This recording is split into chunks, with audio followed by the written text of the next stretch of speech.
নমস্কার বন্ধুরা, ঢালি কিচেনে আপনাদের আবারও স্বাগত জানিয়ে আজকে আমি আমার ছোট্ট রেসিপি শেয়ার করতে চলেছি। সেটা হচ্ছে ডাল চচ্চড়ি, মুসুরের ডালের চচ্চড়ি আলু দিয়ে। চলো দেখতে থাকো আমি কি কি করতে থাকি। চলো, আজকের এই ডাল চচ্চড়িটা করতে আমি নিচ্ছি আলু, পেঁয়াজ, আদা, রসুন, জিরেও নেব, এখানে তেজপাতা আর শুকনো ঝাল, কাঁচা ঝাল, তেল, এগুলো সমস্ত কিছু আমি কেটে নিই। এক করে সব ধুয়ে নেব,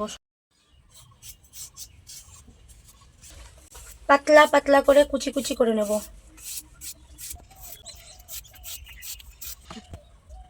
এই যেরকম কুচি কুচি করে নিয়েছি, ওইটা রেখে দিলাম।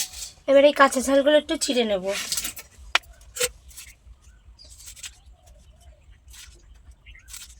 এবার পেঁয়াজটা কেটে নেব।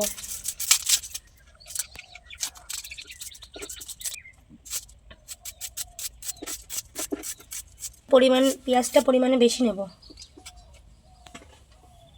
এবার এই টমেটোটা পাতলা পাতলা করে কেটে নেব।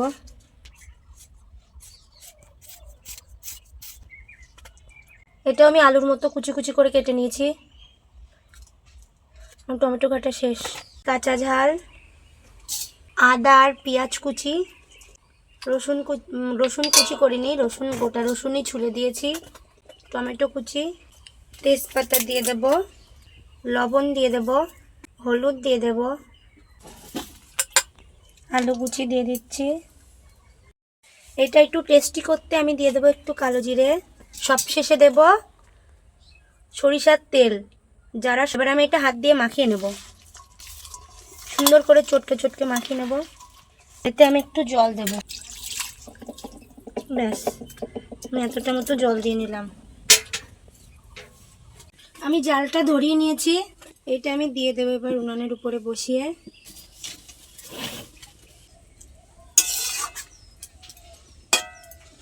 ঢেকে দিলাম, আস্তে আস্তে হতে লাগুক। ঢাকনাটা তুলে নেব, লবণ দেব।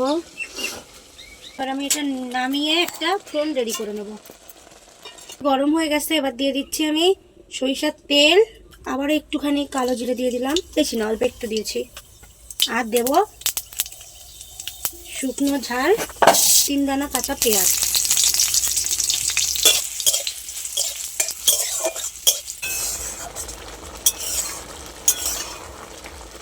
গলে এসছে, প্রায় গলে যাবে।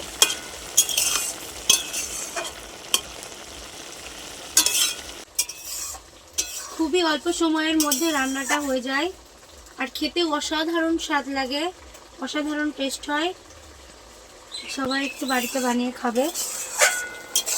ডাল তো সবার প্রতিদিন ভালো লাগে না একভাবে খেতে, এইভাবে বানালে নিমেষেই 1 থালা ভাত উঠে যাবে।